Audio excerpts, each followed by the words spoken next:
It seems mean to quibble when England, a bowler light, rattle through a side to the tune of 25 for 7 to sit on the verge of an impressive win.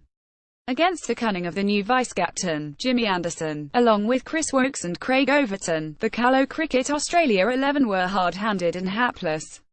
Some late resistance. England took the extra half-hill but executed this usually aggressive move with curious passivity, means they will spend Saturday on a cricket field, not a golf course, although they will return requiring only 3 wickets.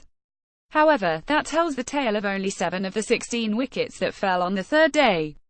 England had their own collapse and it was pretty dismal. After the openers Alistair Cook, who remains mighty scratchy, and Mark Stoneman put on 79, the first 7 wickets fell for 45, capped by a collapse of 4 for 3.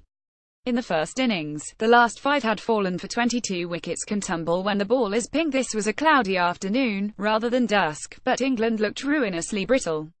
Matt Short, who has had a decent game for the CA11, reckons they have found a couple of the batsmen out, and that Australia's test side will make light work of England's batting. Short raises a fair point, and Aaron Lehman, watching from the coaching box as England folded, must have rather enjoyed himself. Anderson was equally unimpressed. "It's not ideal, is it?" he said of the collapse.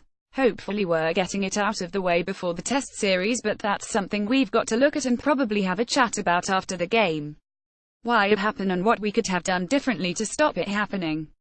And how to stop it happening again."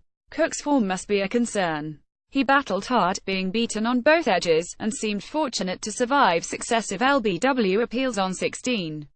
Just as he was settling, he edged Daniel Fallins, the leg spinner, who took 5 first-innings wickets on debut, between keeper and slip on 29, then was caught behind cutting Simon Milenko for 32. The best you could say is that each innings on tour his score has got bigger. Stoneman, who recorded his third 50 of the tour, chopped on cutting, a strength at home that is being picked on as a weakness here. Then Joe Root, who could easily have been run out for 0, was LBW to Gurinder Sandhu for 1. The real carnage ensued when Dorad Malan edged a fine ball from Milenko. Then James Vince's skittish innings was ended as the third of 3 fine LBW shouts in a single Sandhu over proved successful.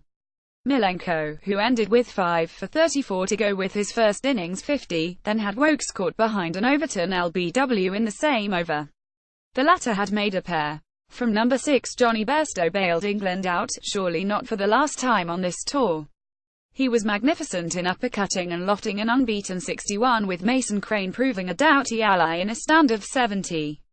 England's miserable batting meant the bowlers were offered the perfect time, under lights with 25 overs remaining, to strut their stuff.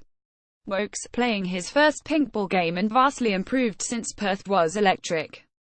Jake Carter, the lefty, was bowled by one beautifully angled across him in his first over. Nick Larkin was caught low to Bairstow's right in his third, and Will Pukovski drove loosely to Gully in his fourth. Woakes ended the day with 4 for 17. Ryan Gibson was his last, caught at the wicket attempting a very ambitious back-foot drive.